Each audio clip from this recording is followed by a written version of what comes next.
Bonjour à tous et à toutes, bienvenue dans ce troisième et avant-dernier épisode. Les précédents épisodes sont dans la description. Dans celui-ci, je vais vous parler de mes phobies, chose que je n'avais fait qu'évoquer dans le premier épisode et dont j'ai voulu parler plus en détail. Ma première phobie est avant tout le vertige ou acrophobie. J'ai cette peur depuis assez longtemps, depuis que j'ai 8 ans. Je l'ai découvert à mes dépens lorsque j'ai fait de l'acrobranche pour la première fois. C'est pour ça que je n'en fais que très rarement. En CM1 et CM2, j'ai fait de l'escalade, et bien que les murs n'étaient pas si hauts, 9 mètres environ, j'avais peur. Peur de tomber et de me briser la nuque, ou toute autre partie du corps. On dit que pour combattre une peur, il faut l'affronter en face. Je l'ai fait durant 2 années consécutives, et ça n'a pas marché. Pas plus en cinquième, quand je m'y suis remis. Au début, ça allait. Bien que, quand j'arrivais tout en haut, j'évitais de regarder en bas, et de demander à celui qui m'assurait de me faire descendre au plus vite. Là, je vais me contredire. Je lui disais de me descendre le plus rapidement possible, mais doucement, pas trop vite. Quand je me suis retrouvé sur le grand plongeoir de la piscine, en CM2, je n'étais pas en pleine forme non plus. La hauteur du plongeoir, environ 4 mètres, additionnée aux 3,95 m de profondeur de la piscine, me faisait plus que peur. Comme les autres derrière moi commençaient à s'impatienter, j'ai pris un peu d'élan et sauté. Ça a été court, mais j'ai détesté. C'était un peu comme une défenestration. Sauter par la fenêtre du 10e étage d'un immeuble et s'écraser 25 mètres plus bas. Cette sensation, mais en restant vivant. J'ai beaucoup de mal à déterminer la hauteur à partir de laquelle je commence à avoir le vertige. Je dirais 7 mètres. Se pencher au-dessus du vide est compliqué pour moi, que ce soit un pont, une tour ou un immeuble. En tout cas, c'est la phobie que j'éprouve le plus souvent. Vient ensuite le noir, aussi appelé achlyophobie, la plus ancienne de mes phobies. Depuis tout petit, j'ai peur du noir. Et ça ne va pas mieux avec ces dernières années. Avec tous les films d'horreur, toutes les creepypastas et tout le contenu horrifique dont je me délecte, 7 jours sur 7, c'est pas étonnant. Cette peur a empiré en CM2, période à laquelle je me suis vraiment mis à regarder assez régulièrement des films d'épouvante. J'avais peur de fermer mes volets et je laissais mes parents le faire. Maintenant je peux le faire tout seul, mais j'aime pas ça.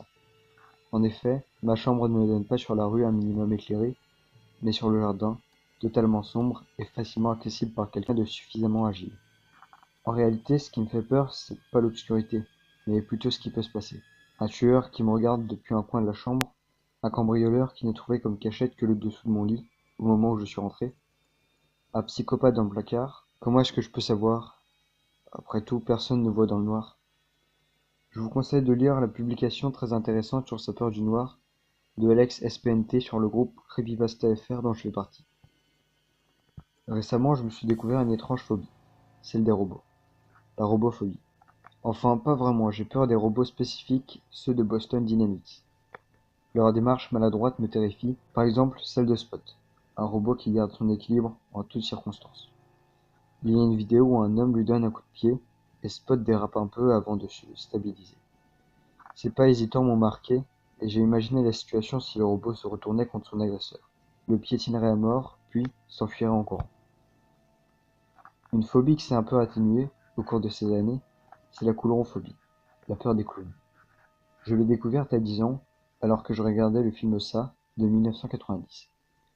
À l'époque, la plupart des films d'horreur que j'avais vus dataient des années 80-90. Je n'étais donc pas confronté aux films modernes, remplis de jumpscares. J'avais horriblement peur de Tim Curry, qui jouait Pennywise.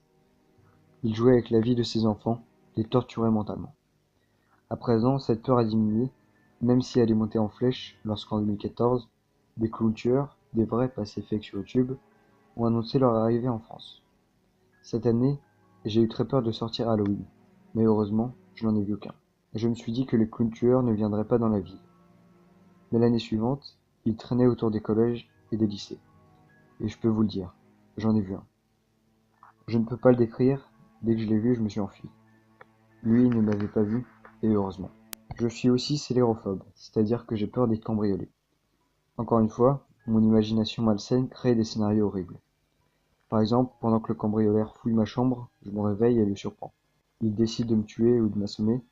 Moi, j'essaie de me défendre. Il sort un couteau, me le plante dans le ventre et me laisse agoniser sur le sol de ma chambre, tandis que je rampe sur le sol, m'arrachant les ongles et essayant de prévenir quelqu'un. Puis, me rendant compte que je suis tout seul, me traînant jusqu'au téléphone pour appeler la police.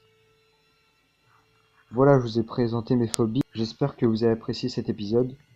Moi, je vous souhaite une bonne nuit, une bonne matinée, un bon après-midi, et on se retrouve dans un mois pour le dernier épisode.